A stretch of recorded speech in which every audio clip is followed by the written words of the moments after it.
안녕하세요, 신유아입니다. 자, 오늘은 제가 너무나 좋은 책을 한 권 소개를 해드릴까 합니다. 바로 전달자라는 이 책인데요. 유영만 작가님께서 쓰셨고요. 이 책은 나의 가치를 높이고 좀 세계를 확장하는 전달의 힘이란 이런 부제가 있습니다. 앞에 써 있어요. 이 책은 사람들이 나의 생각과 지식에 귀를 기울이게 할 훌륭한 도구입니다. 라고 이렇게 적혀 있고요. 사실 전달력을 높이면 말과 글에 무게감이 실리고 또 삶이 완전히 조금 달라지거든요. 사실 저의 경우도 스피치 학원을 운영하는 대표이자 아나운서 또 작가로도 같이 활동을 하고 있지만 사람들한테 내가 알고 있는 정보를 잘 느끼게 해준다는 거, 또 내가 마음속에 있는 것들을 잘 전달한다는 것은 굉장한 힘이 있거든요. 그럼 지금부터 이 전달자라는 책에는 어떤 내용이 들어가 있는지 제가 조금 낭독을 해보도록 하겠습니다. 잠깐만요. 전달자 유영만. 네, 이 책 목차부터 제가 소개해 드리도록 하겠습니다. 총 5파트로 나누어져 있고요. 파트 1에서는 왜 지금 전달력이 문제일까? 파트 2에서는 전달력이란 무엇인가? 파트 3에서는 나를 어떻게 브랜딩할 것인가? 파트 4에서는 전달력 어떻게 개발할 것인가? 파트 5는 마지막 5번째는 미스터리에 이르는 길은 왜 미스터리일까? 라고 이렇게 나누어져 있습니다. 자, 제가 가장 기억에 남았던 부분은 파트 4, 네 번째, 전달력 어떻게 개발할 것인가 라는 부분인데요. 낭독하겠습니다. 뒤흔들고 망가뜨리고 깨부숴라. 마음을 사로잡는 6가지 스피치 전략. 네, 스피치에 대해서 이 부분을 잘 정리를 해 두셨더라고요. 작가님께서. 내 삶이 나의 메시지다. 간디의 말처럼 메시지에는 삶을 통해 경험적으로 축적한 지혜가 담겨 있다. 이런 점에서 스피치는 테크닉의 문제가 아니라 테크네의 문제다. 테크네는 고대 그리스어에서 유래한 단어로 단순히 결과물을 만들어내는 기술뿐만 아니라 그 기술을 습득하고 활용하는 지식과 지혜, 숙련된 솜씨를 포괄하는 개념이다. 아리스토텔레스에 따르면 테크네는 생산에 관계하는 합리적인 이성의 소유 상태라고 정의되며 예술가의 창작행위나 장인의 숙련된 기술처럼 어떤 목적을 가지고 인과관계를 이해하며 대상을 만들어내는 지식 체계이자 실제적인 능력을 뜻한다.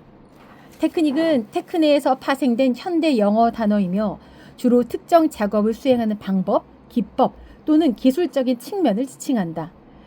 이는 주로 어떻게 초점을 맞추며 특정 목표를 달성하기 위한 구체적인 절차나 숙련된 방식을 의미한다. 특정 문제를 해결하거나 효율성을 높이는 데 사용되는 도구적 측면이 강하다. 결론적으로 테크네가 전체적인 암과 제작 능력이라면 테크닉은 그 암을 구현하는 부분적인 방법이다. 스피치는 기법이나 기교로 무장, 필요한 시기에 써먹는 기술적인 방법의 문제가 아니라 주어진 상황을 읽어내고 청중을 감동시켜 삶을 변화시키는 각성의 예술에 가깝다.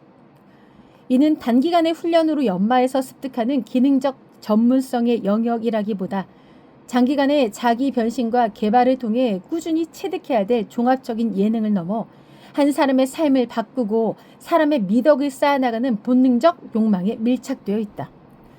마음을 사로잡는 스피치를 해야 서로 잡을 수 있다. 청중을 사로잡으려면 스피치의 영어 이니셜을 따라가는 6가지 전략으로 전달해야 한다. 첫 번째 스틸. 청중의 마음을 훔쳐서 뒤흔들어라. 730 법칙이라고 있다.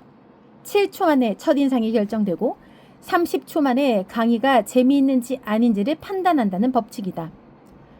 첫인상이 7초 만에 약간 부정적이었어도 30초 만에 다시 두 번째 이미지를 흥미진진하게 이끌어서 강의가 들을 만한 내용이라는 사실을 각인시켜야 한다.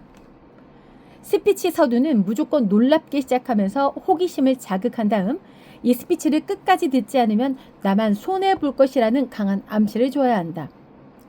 나는 강의를 시작할 때 고정관념이나 선입견을 깨는 서둔 메시지를 구성한다. 예를 들면 한양대학교 유영만 교수를 소개합니다 라는 사회자의 멘트와 함께 무대에 올라가는 순간 청중은 대학 교수에 대한 선입견으로 이미 어느 정도 스피치 내용을 예상하고 있다. 교수님이니까 쉬운 이야기를 어렵게 이야기하겠구나. 현실과 무관하거나 동떨어진 이야기를 하겠구나와 같은 선입견과 고정관념을 갖고 있다. 이를 깨기 위해서 나는 대학 교수에는 3가지 부류가 있다고 이야기를 시작한다. 첫째로 어려운 이야기를 무척 어렵게 설명하는 평범한 교수. 둘째로 쉬운 이야기를 아무도 모르게 횡설수설하는 황당한 교수. 셋째로 어려운 이야기를 쉽게 설명하는 보기 드문 교수. 여러분, 저는 오늘 어떤 유형의 교수로 여러분을 만날까요? 라고 질문을 던진다. 그럼 대부분 보기 드문 교수로 스피치를 해달라고 부탁한다. 이어서 나는 대학 교수와 거제는 여러 가지 공통점이 있다고 첨언한다. 예를 들면 출퇴근 시간이 일정하지 않다. 항상 뭔가 들고 다닌다. 수입이 일정하지 않다. 수많은 사람들을 만나면서 살아간다. 작년에 한 말 또 한다. 되기는 어려운데 되고 나면 밥은 먹고 산다. 이런 공통점을 재미있게 이야기하면 이제 청중은 교수에 대해 갖고 있던 선입견을 깨고 강의에 집중할 마음가짐을 고쳐먹는다. 전달자는 초반 30초 내에 청중의 이성과 감성을 강탈하여 스피치에 대한 흥미와 호기심을 극대화해야 한다. 이는 무관심의 장벽을 허물고 청중이 스스로 귀를 기울이게 만드는 강력한 시작점이다. 네, 이렇게 우리 작가님께서 스틸에 대해서 적어 놓으셨는데요. 제가 스피치 학원을 운영하는 또 스피치 전문가로 이제 말씀을 드리자면은 이 부분은 오프닝 효과에 해당이 됩니다. 사실 사람을 처음 만났을 때 어떤 호감의 시작, 오프닝에 해당이 되는 거거든요. 교수님께서 말씀하셨던 대로 첫 번째 만났을 때, 첫 만남에서 어떤 말을 어떻게 하느냐, 이것에 따라서 상대의 이미지가 달라지거든요. 두 번째, 포인트, 핵심 메시지를 제시해서 주목을 끌어라. 청중의 마음을 훔친 후에는 스피치 전체를 관통하는 명확하고 간결한 핵심 메시지를 제시해야 한다. 우선 전체 스피치 내용을 요약한 빅 메시지를 한 줄로 제시해야 한다. 한 줄로 승부수를 던져 청중의 마음을 훔치지 못하면 실패다. 핵심 메시지는 내가 스피치를 왜 들어야 하는지 단 한 가지 주제로 정리한 스피치 전체를 관통하는 말이다.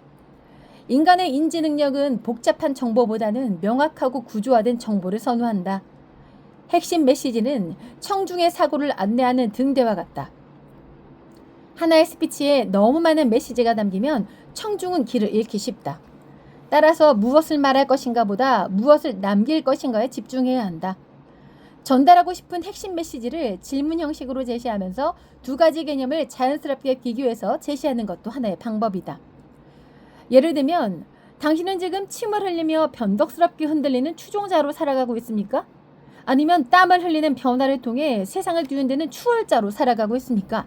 처럼 침과 땀, 추종자와 추월자를 비교해서 생각해보는 질문 형식의 핵심 문장을 제시한다.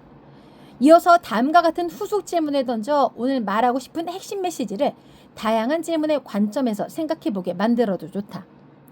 당신은 지금 남의 성공 비법에서 편법을 찾고 있습니까?